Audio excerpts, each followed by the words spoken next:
राहुल गांधी ने माइक बंद करने का आरोप लगाया है ओम बिरला पर, लोकसभा स्पीकर पर, क्या कुछ कहिएगा? यार ये आरोप प्रत्यारोप इस तरीके से लगाना कतई उचित नहीं है।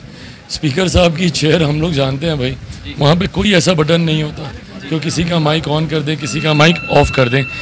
कुछ परंपराएं हैं और ये परंपराएं इसी 150 साल पुरानी पार्टी ने स्थापित की हैं। सदन कैसे चलेगा, सदन को लेकर सेड अनसेड प्रोटोकॉल्स क्या होंगे, ये इसी पार्टी के द्वारा सेट किया गया है, जो कि 150 साल पुरानी पार्टी कांग्रेस पार्टी है।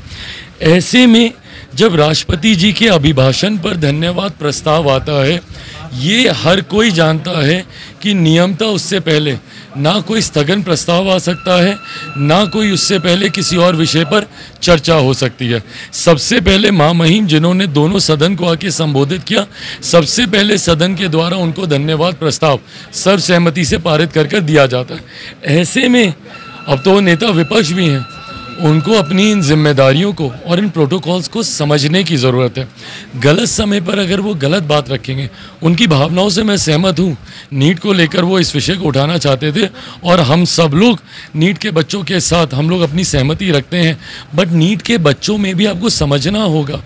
कई बच्चे, 24 लाख बच्चों का ये विषय है, कई बच्चे ऐसे हैं जो कि री एग्जामिनेशन नहीं चाहते, जिन्होंने मेहनत की, जिन्होंने परीक्षा दी और वो संतुष्ट हैं अपने रिजल्ट से।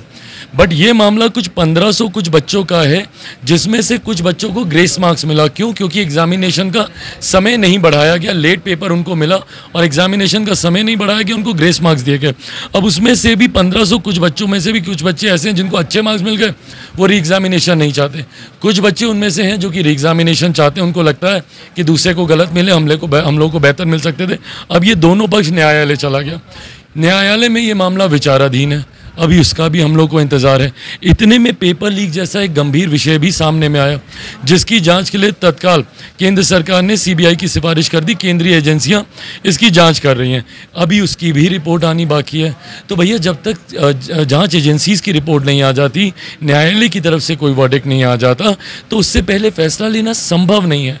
ये फैसला लिया जाएगा बच्चों के हितों को मद्देनज़र रखते हुए, सारे बच्चों के हितों को मद्देनज़र रखते हुए सही समय पर केंद्र सरकार सही फैसला लेगी, ये मैं विश्वास दिलाता हूं। पेपर लीक में ही नेट का पेपर लीक, फिर बिहार पुलिस पेपर लीक, मतलब ये 3-4 पेपर लीक आ जाता है, तो एक ही पेपर लीक का मुद्दा ज़्यादा उठ रहा है। तो इन सब नहीं भाई, एक ही पेपर लीक का मुद्दा ज़्यादा इसलिए उठ रहा है क्योंकि केंद्र सरकार और ये ज़्यादा बड़े उससे जुड़ा हुआ है। 24 लाख बच्चे इससे प्रभावित हो रहे हैं, इसलिए ये विषय ज़्यादा बड़ा है।